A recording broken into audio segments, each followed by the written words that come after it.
There are hundreds of varietals found throughout Italy in scores of different regions. In this week's episode, we're going to focus on one white wine that comes from a tiny little region, but that region happens to have the highest designation of Italian regions. And in this week's tip of the week, we're going to review a little hack I have for getting that stupid foil off the top of a bottle. All that coming up next.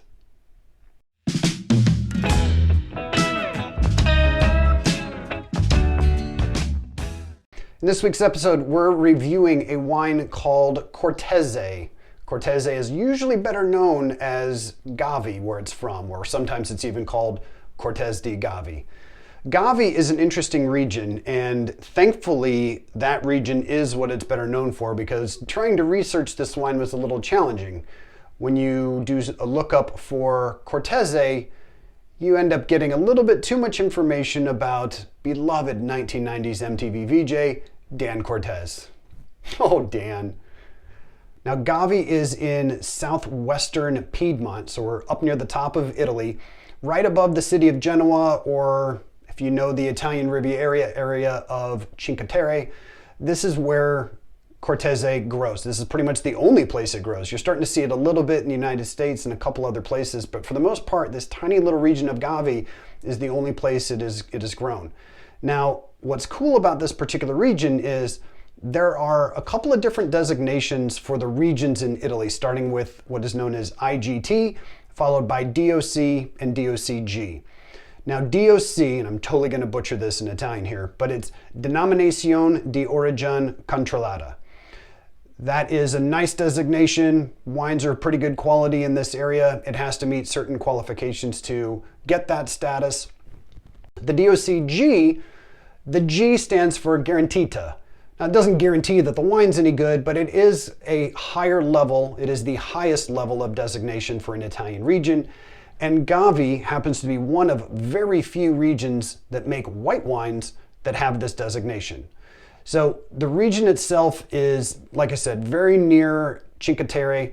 It is kind of mountainous, very hilly, a lot of good southern facing slopes, so they get tons of sunlight during the day, and they get these beautiful cooling breezes that come off the Mediterranean at night, cooling down the grapes, giving them great acidity. This makes for a nice dry wine, floral, very fruity.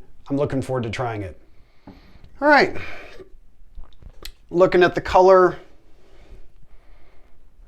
I'd say this is kind of a medium lemon color. What's interesting though is there's a little fizz in there. And that's not terribly uncommon, particularly with Italian wines.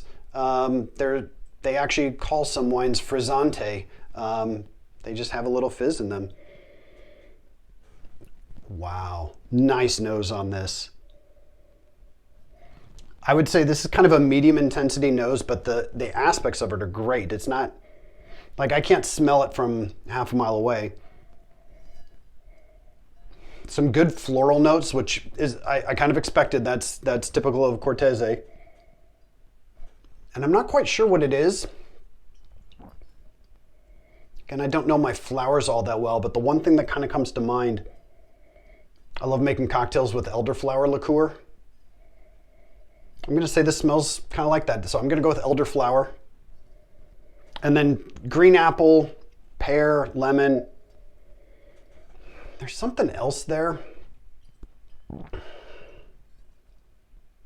It's not quite tropical. Apricot. There we go. All right, we're going to taste it now.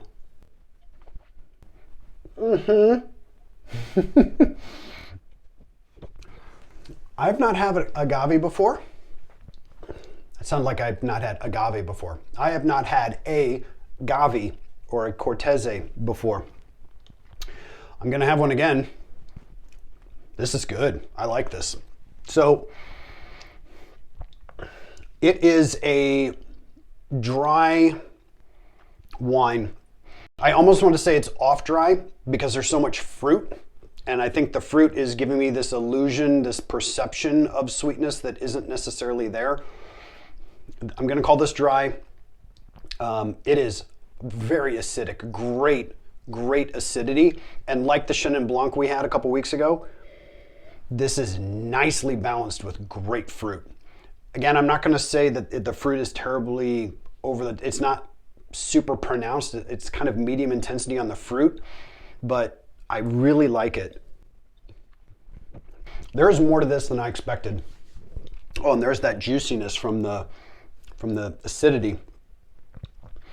And it's not all that like crazy green apple, sharp, malic acid. So I'm guessing this did go through a little bit of malolactic fermentation or malolactic conversion, which I believe we talked about a couple weeks ago as well. I love the acidity on this. The alcohol is really nice. There's a medium level of alcohol, I'd say. I got a tiny bit of heat on the finish, but not much. 12.5%, that sounds about right. Medium alcohol level. And the body is a little bit more than I expected as well. I thought this was going to be fairly light-bodied, and it is light-bodied, but I'm going to go medium minus to medium on the body on this. And I could just smell this for a while. So on the actual palate, apple flavors are there. The pear is there, the lemon's there. I do get a little bit of the apricot. I'm getting some almond, which is nice. Makes me wonder if there was maybe some contact with the lees on this. This is a really nice wine. So in scoring it, I thought I'd go a little bit more in depth in my scoring because I've gotten better at it, learned a little bit more, but might be helpful for everyone to hear me go through this a little bit. So for the balance of this, again, the acidity and the fruit are great together. The body and the alcohol are at good levels. Nothing's overpowering. The alcohol is balanced with everything else. So I'm going to score this pretty well on in terms of its balance. The length, I didn't even talk about the finish, sorry. It's got a good finish. I'm going to call it a medium plus finish. This is like a good 30 seconds or more on the finish. I'm going to do one more and make sure I'm right about it. See how long that lasts. The intensity of the flavors is pretty good. Again, they're not overly pronounced. They're medium, but there's more flavors than I expected to get with this. I thought this was going to be a simpler wine than it is. And it's not like overly complex, which I'll get to in a second, but the intensity of the flavors, I'm going to give it a couple points for that. And then on the complexity, unfortunately, this is a really good drink it young wine. This is a 2018. I wouldn't drink this any older. The 2019s and 20s are probably even a little bit more crisp and refreshing. So I would give this, there's no secondary flavors. There's really no tertiary flavors as well. So I'm not going to give it a ton of points on the complexity. Add it all up, I'm going to call this a 7-point wine on my 10-point scale. I really like it, and I'm not even using that to influence my score that much. Just intrinsically, there's a lot of nice qualities about this wine. I'm going to enjoy this wine, and I'm going to have a Gavi again. So when you're looking for this, again, the grape is Cortese, but you're probably going to find it, as it says here, by the region Gavi. I would seek this out, particularly if you like, the steely Sancerre, Sauvignon Blancs, and Chablis, even a Pinot Gris from Alsace or a Riesling even, because there's some of that floral aromatics that remind me of a Riesling a little bit. This is going to be incredibly food friendly. Again, we're really close to the Mediterranean. We're near Cinque Terre, so I would say all kinds of those seafood dishes, clean seafoods, maybe some light pastas and poultry would be good with this, and certainly all kinds of cheeses like a goat cheese would be great. So for this week's tip of the week, I wanted to share a fun little hack I have for getting this stupid piece of foil off the top.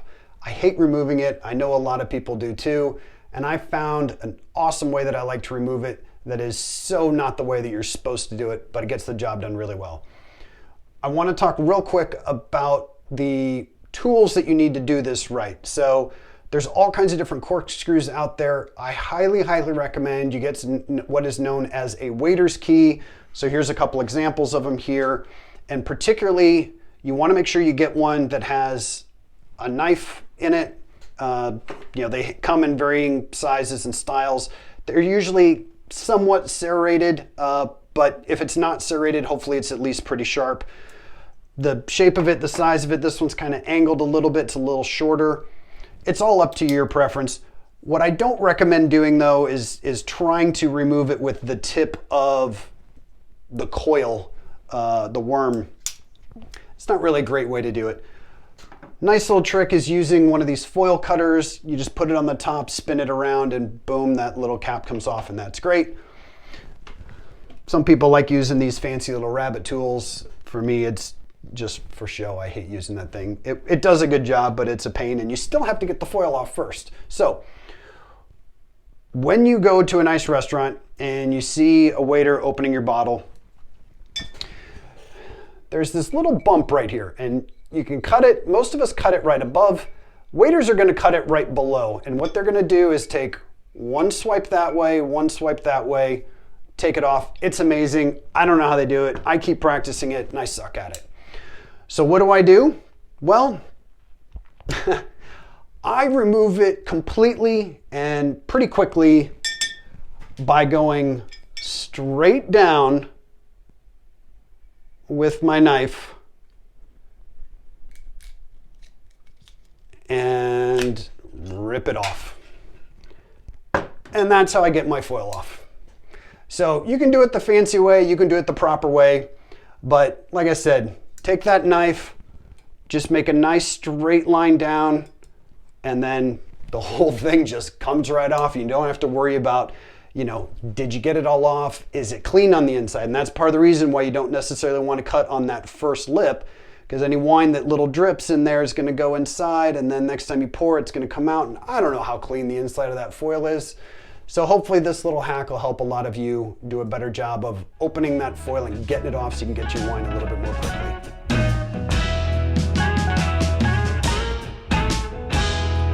Thank you for watching another episode of Wine This Week. Please like and subscribe if you enjoyed the episode. We have concluded the month of March with all kinds of wines that begin with the letter C. We've done Champagne and Chardonnay and Chenin Blanc and Sancerre and now Cortese. And now we're gonna move on to Valpolicella. That makes no sense. Tune in next week and find out why. Until then, keep trying new wines, and as always, cheers.